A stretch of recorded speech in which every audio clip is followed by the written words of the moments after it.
Sheila, the Ford family, Brad, Dan, Rod. I mean, all those guys, super instrumental in getting this deal done. And, it's been a really, really fun journey these first 4 years, and I'm really looking forward to being here and really locking me in. So it's great, and it's been a really, really, really fun time of growth and evolution my entire career here, and now we get to keep it going. So yeah.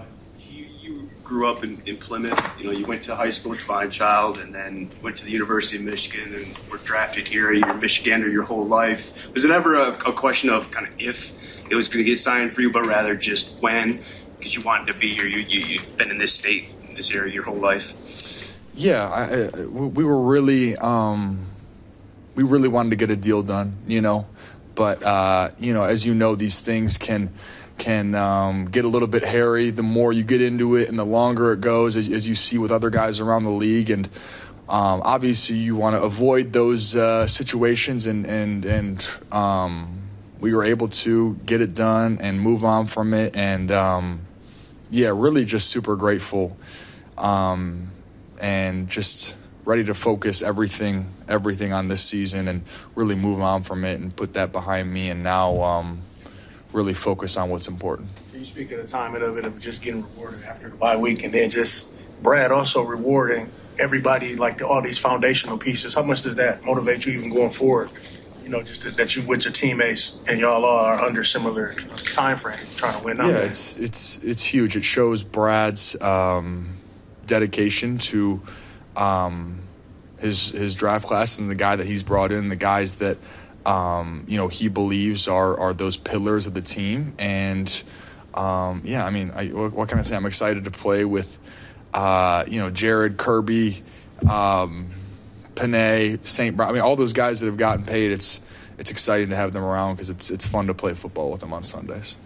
You're sitting at the table and you have the pen and the contract in front of you. What was going through your mind as you're about to put your signature on a life-changing contract? Yeah, it was great. I feel like that's more of that was me signing the contract, but I feel like me hearing the news and hearing the offer coming in, like, to me, you get that, like, that deep relief almost, that those negotiations are over with, and you can kind of really just put.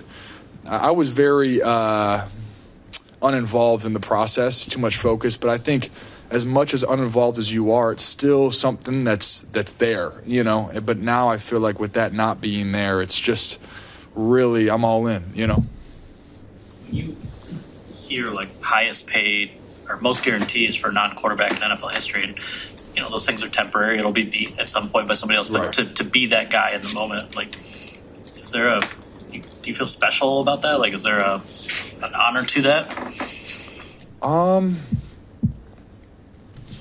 I mean, it sounds cool, right? It sounds kind of cool, but I think,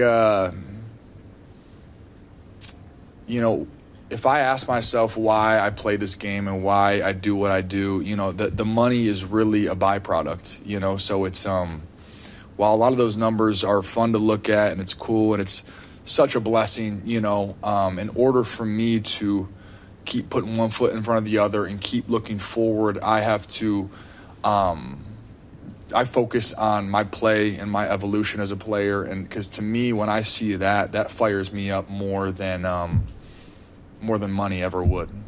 When news broke yesterday, I'm sure you had all kinds of congratulatory texts and calls. Anyone from outside this building, like former coaches, former teammates, that stands out to you? Got a text from Michael Strahan today. I've been able to have a good relationship with him. JJ Watt. Trying to think who else. A few guys from outside the building, but really it was everybody hit me up and texted me. I mean, it's really a blessing. It's really cool, and it's something that it's a weird feeling because you go in, you sign the contract, but then you wake up and it's Thursday practice all over. It's like not much really changes, and And I'm also in year 4 too. So you're like, dude, this thing isn't even hitting until it's funny when you look at the grand scheme of things. So, but again, while it's great news, it's all Minnesota in my brain right now when I'm thinking, what I'm thinking about this week. Have you thought about, with this generational wealth, what you'd like to do good with it and what you'd like to do maybe fun, frivolous with it? I honestly have not. I think the D-line, they are expecting a Christmas present this year.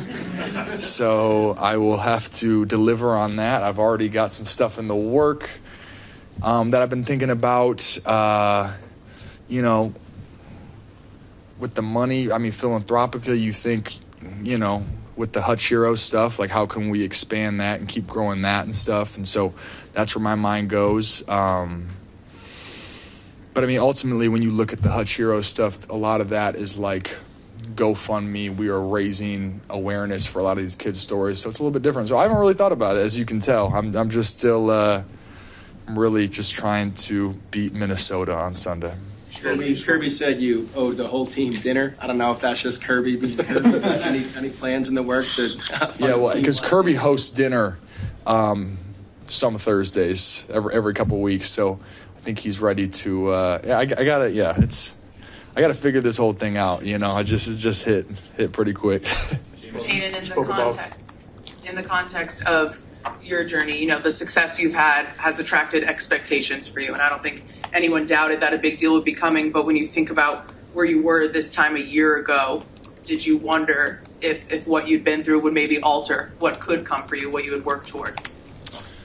Yeah, that's where in those moments of the unknowing that I really, you just have to rely on God's plan and God's journey for you, and because ultimately I wasn't expecting to get hurt last year and it happened, but although as it served as a bump in the road in my eyes, it's kind of, it set me up this year for an incredible comeback, and I got to shine a light on a lot of cool kids that people got to see. So it's tons of silver linings that came from it, but in that moment, it's really hard to see them. And obviously, looking back now, a year later from when it happened, it's I feel like I'm in a great spot.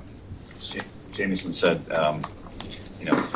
this group, this core nucleus that's together could, go back to back or back to back to back, make a bunch of Super Bowls, and not like asking you for predictions, but as you sort of look what this collection is and how far you guys are signed ahead, what do you think that means, for the organization and sort of the runway that you have to maybe accomplish some big picture goals? Yeah, I think everybody knows we have the pieces. We just got to go out there and do it, We know we have the talent and we have the coaches to do it and the culture. Everything's set and in place. And last year was what it was, but this year that will always be the goal with this group. You spoke about being uninvolved, in the process, but still kind of being in the back of your head. How did you learn how to have that balance in that or not? Just as a human being, that's going to creep into your mind like, hey, I got this business going on, but how did you learn to have that balance in that? And did that motivate you at all to be your best self going into this year after that injury?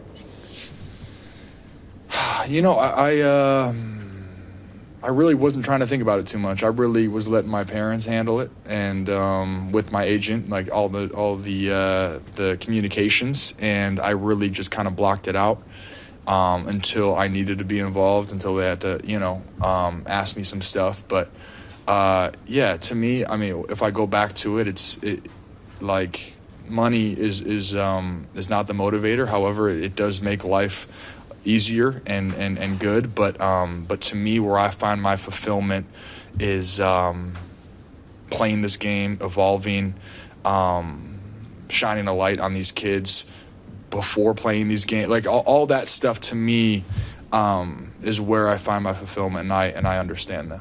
Do you ever seek to compare yourself to your peers or other pass rushers in the league, not even just paycheck wise, but what everybody's doing every week? Do you compare or no? You're talking about statistically? Yeah, statistically or tape or whatever, is that of interest to you to motivate?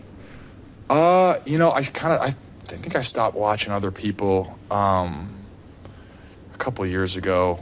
I just like to stay in my own bubble and just put the blinders on and just try to be the best player I can be and produce as much as I can. And then at the end of the season, we'll see how the cards fall.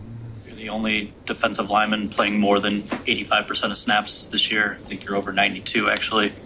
Shep said he's going to need you to get that up over 95 now that you've been paid. Are you cool with a few more snaps? Milk me for everything I got. No, I know that. No, I expect nothing less. But no, I think Casey, our D-line coach, has got a lot of faith in me to let him know when I'm tired and when I'm not. And so, I just kind of stick it out. And if I feel like I can't give it 100% on a certain play, I'll sub myself out. But for the most part, I'll be in. J.J. McCarthy wasn't one of the people that hit you up, was he? No, I did not get a text from any Minnesota Viking, unfortunately. No, I did not. Thanks, guys. Appreciate it. Thanks, guys. Congrats.